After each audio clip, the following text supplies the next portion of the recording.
Because of my condition महीने में एक बार जुवेनाइल होम से उसे मेरे घर लाने की कोर्ट से अनुमति मिल पाई थी। जैसे जैसे साल बीतता वो ठीक होता जा रहा था।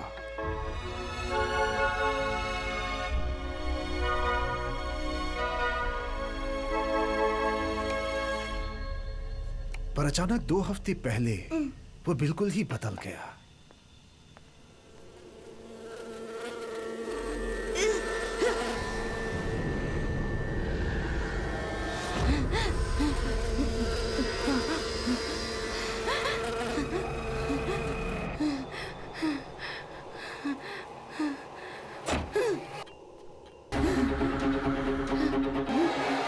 रुबीन,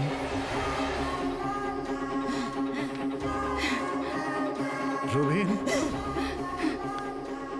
पहली बार जो भाव मैंने उसकी आंखों में देखे थे मुझे फिर से उसकी आंखों में दिखने लगे थे। मैं थोड़ा डर गया था। हाँ रुबीन,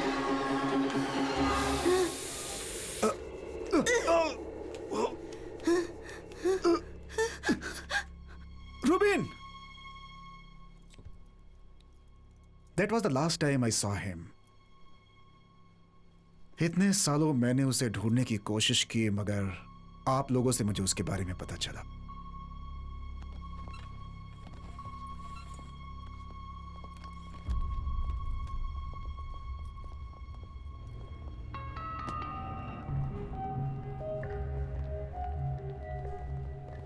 सैम, तुम्हारी चाइल्ड किलर थ्योरी को इन्होंने वैलिडेट कर दिया है।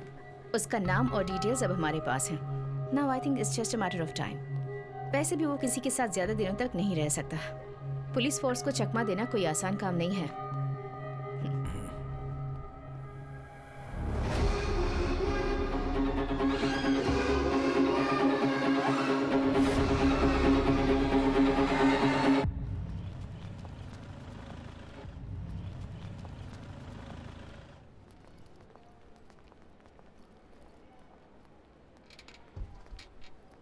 क्या हो गया माँ को इस तरह? अब सुबह बाथरूम में गिर गई, अभी आईसीयू में है। चलिए। हाँ, अब बेटा तुम यहीं बैठो, मैं अभी आती हूँ, कहीं जाना नहीं। हाँ।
आज नॉर्मल वार्ड में ले जाएंगे ना?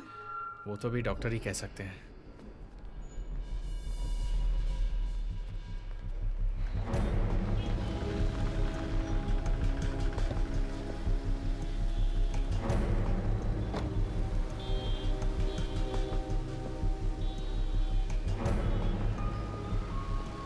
मालविका दास 6 साल की है। ये बच्ची आखिरी बार यही पाई गई थी। हमने इस जगह को सिक्योर कर लिया है। बच्ची को वेटिंग रूम में बैठाकर उसकी माँ आईसीयू में किसी से मिलने गई थी और बाहर आई तो वो गायब हो गई। उस वक्त वो हॉस्पिटल के कॉफी सेंटर से चॉकलेट लेकर बाहर निकली थी। फिर लगभग 12:15 बजे के आसपास से वो मिसिंग है। फिर हमें हॉस्पिटल के कचरे के डब्बे से यहाँ के बारकोड वाला चॉकलेट का ये रैपर मिला है।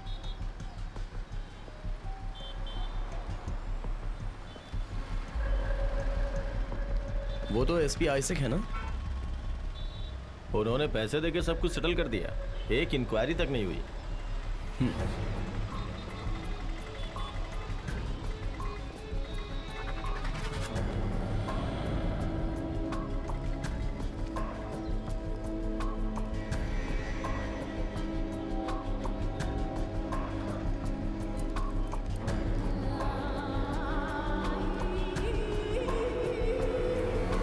किडनैपिंग और मर्डर इस सिटी में काफी बढ़ चुकी है। अभी मैं हॉस्पिटल के बाहर खड़ी हूँ। पुलिस छानबीन कर रही है और लोगों से पूछताछ जारी है।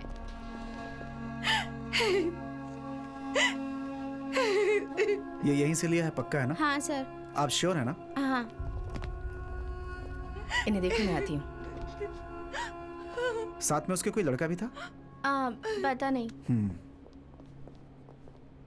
क्राइम सीन का सारा एविडेंस ठीक से टैग किया हुआ है ना? हाँ। मैडम, पहले मुझे डाउट हुआ था। इस कॉफी सेंटर से मालविका ने जो चॉकलेट ली थी, चॉकलेट के बारकोड का स्कैन का टाइम और इस बिल की जो टाइमिंग है, मैंने काउंटर पे जाके पता किया, दोनों एक ही हैं मैडम। मैडम एक बात और, काउंटर पे ये भी पता चला है कि मालविका के साथ उस समय रूबिन भी था, ये कंफर्म है।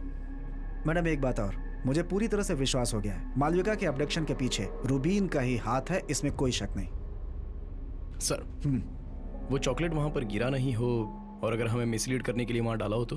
What do you mean Sam? वो चॉकलेट का कवर हमें डस्टबिन के ऊपर से मिला है ना। उस डस्टबिन की जांच करने के बाद मुझे यहाँ पर जो पास वाला थिएटर है उसका आफ्टरनून शो का एक टिकट मिला। सी, इसमें लगी मिट्टी और धूल आप देख रहे हो। झाड़ू मारने वाले ने दोपहर के वक्त में झाड़ू मारा होगा, उसी की धूल लगी है ये। वो बच्ची एबडक्ट लगभग 12 बजे हुई है, टिकट में भी वही टाइम लिखा है। आफ्टरनून शो देखकर टिकट यहाँ पर फेंक कर लोग चले गए हैं, मतलब लगभग 12:30 के बाद ही लोगों ने टिकट फेंकी होगी। उसके बाद फिर झाड़ू मारने वाला आया और कचरा और टिकट को डस्टबिन में फेंक दिया। ये सब कुछ होने के 1 घंटे पहले वहां से अपडेट की गई मालविका के हाथों से गिरा हुआ ये, मतलब ये चॉकलेट, इस पर मिट्टी और धूल कुछ भी नहीं लगा है। What does that mean? तुम क्या सोच रहे हो? मालविका का अबडक्शन होते वक्त नहीं, मतलब उसके बाद करीब 2:30 बजे के आसपास वो यहाँ पर गिरा है। अगर उसने जानबूझकर इसे यहाँ पर डाला होगा तो वो एक आदमी ही हो सकता है, मालविका का अबडक्टर। तुम कहना क्या चाहते हो सैम? 2 बजे से पूरे एरिया में पुलिस है। हेलो इस बीच Sir? रूबिन यहाँ आकर के कचरा Yes, फेंक करके sir. चला जाएगा। श्योर। कमिश्नर मीटिंग इसी पर बात करनी है, लेट्स गो।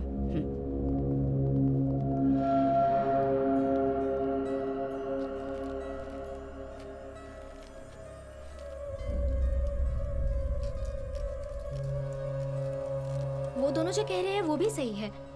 इतने फोर्स के बीच में वो रैपर कैसे डाल सकता है? लेकिन रूबिन ही डाल कर गया है, ऐसा मैंने कब कहा? चॉकलेट के बाहर का वायलेट कलर का कवर देखा है?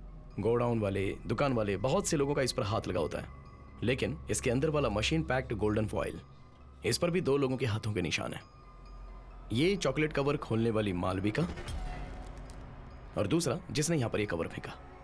अगर वो ये सब पुलिस को मिसलीड करने के लिए कर रहा है तो उसने ये भी ध्यान रखा होगा कि उसके फिंगरप्रिंट्स कहीं ना दिखे।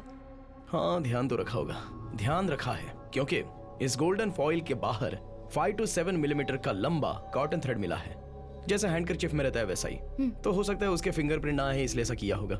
मुजरिम खुद को बचाने के लिए ऐसा करता है, लेकिन फिर भी वो फंस ही जाता है। एक फॉरेंसिक वाले की आंखों से देखा जाए तो वो कॉटन थ्रेड्स और उसके अंदर छुपे हुए वो स्किन सेल्स, उसके अंदर वाला टच डीएनए, सब कुछ देख सकते हैं। तुम जरा मुरली को फोन करो। या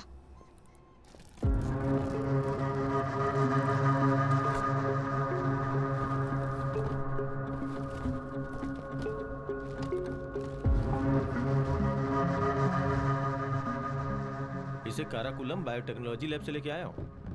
एक्चुअली है क्या ये? हाँ, ये डीएनए एनालिसिस करने वाला एक डिवाइस है, फॉरेंसिक वैक्यूम पंप। जब हम कपड़े या फिर वेपन्स को हाथ लगाते हैं तो हमारे स्किन सेल्स उसमें चिपक जाते हैं। तो हम इस डिवाइस से सैंपल साइज जितना चाहे उतना निकाल सकते हैं। ये सरफेस पर टच करने वाले इंसान के डीएनए का प्रोफाइल हमें देता है।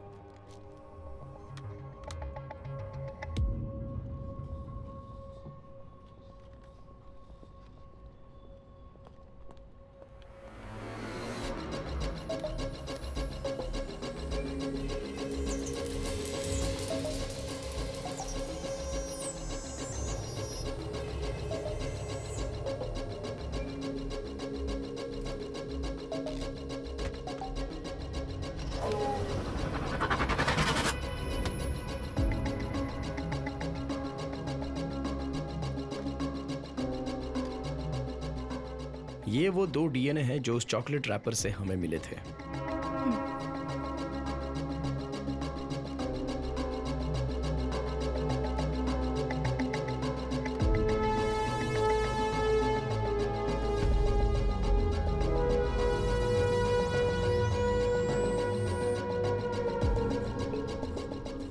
ये है चॉकलेट पर से मिला हुआ मालविका का डीएनए सैंपल और ये जुवेनाइल होम से रूबीन के कपड़ों का पुराना डीएनए। चॉकलेट रैपर पर मिले दोनों डीएनए के साथ ये मैच होता है क्या देखना है।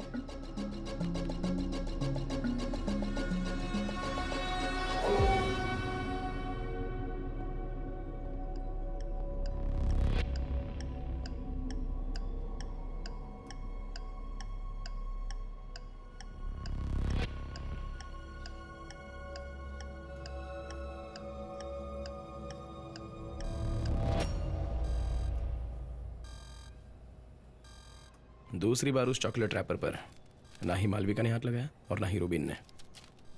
अनआइडेंटिफाइड एक तीसरा आदमी है। वो अभी भी रूबीन के पीछे छुप रहा है ताकि वो किसी के पहचान में ना आए। और किलर